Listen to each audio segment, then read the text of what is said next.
গাজায় যুদ্ধবিরতি ভেস্তে যাওয়ার আশঙ্কা কাটিয়ে বৃহস্পতিবার ভোরে ইসরায়েল ও ফিলিস্তিনের চুক্তি অনুযায়ী ফিলিস্তিনি বন্দীদের মুক্তি দেওয়া হয়েছে। ওফাত কারাগার থেকে বন্দীদের মুক্তির মাধ্যমে পরিস্থিতি কিছুটা স্বস্তির দিকে অগ্রসর হয়েছে।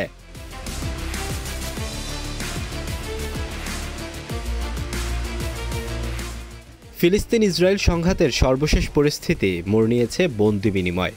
সংবাদ মাধ্যম আল জাজিরার প্রতিবেদনে বলা হয়েছে, বৃহস্পতিবার ভোরে করা সেনা পাহারায় ৬২০ ফিলিস্তিনিকে অধিকৃত পশ্চিম তীরের রামাল্লায় পৌঁছে দেয় ইসরায়েল।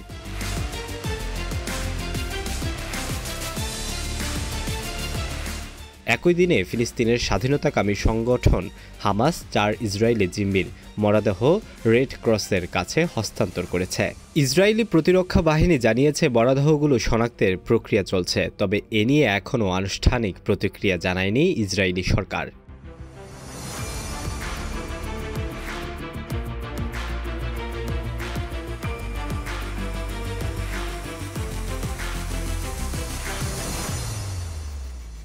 এর আগে ২২ ফেব্রুয়ারি হামাসের বিরুদ্ধে ইসরায়েলি জিম্মিদের ওপর নিষ্ঠুর আচরণ করার অভিযোগ এনে ৬০০ ফিলিস্তিনি বন্দীর মুক্তি স্থগিত করে ইসরায়েল। এই সিদ্ধান্তের কড়া প্রতিক্রিয়ায় হামাস জানায় এটি চলমান বন্দী বিনিময় চুক্তির গুরুতর লঙ্ঘন।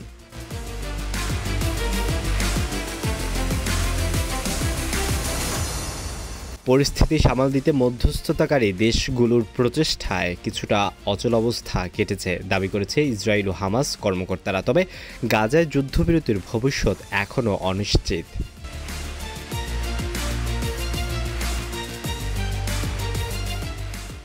আগামী শনিবার গাজায় যুদ্ধবিরতি চুক্তির প্রথম ধাপের মেয়াদ শেষ হচ্ছে। এর পরবর্তী ধাপ নিয়ে আলোচনা করতে ইসরায়েলি প্রধানমন্ত্রী বেনিয়ামিন নেতানিয়াহু বৈঠক ডেকেছেন।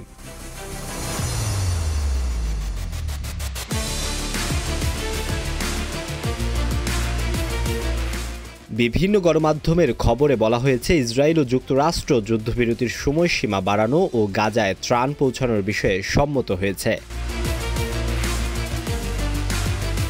এদিকে ইসরায়েলের বিরুদ্ধে গাজায় মানবিক আইন লঙ্ঘনের অভিযোগ তুলেছে জাতিসংঘ।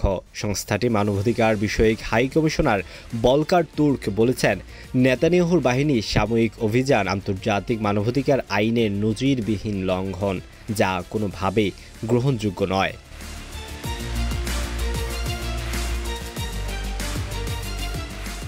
অন্যদিকে অধিকৃত পশ্চিম তীরের নূর শামস শরণার্থী শিবির থেকে সবাইকে সরে যেতে নির্দেশ দিয়েছে ইসরায়েল।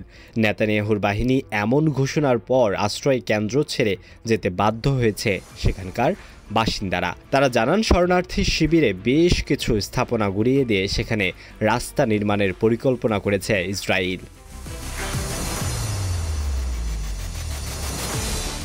আলোয়ান খান, ঢাকা প্রকাশ।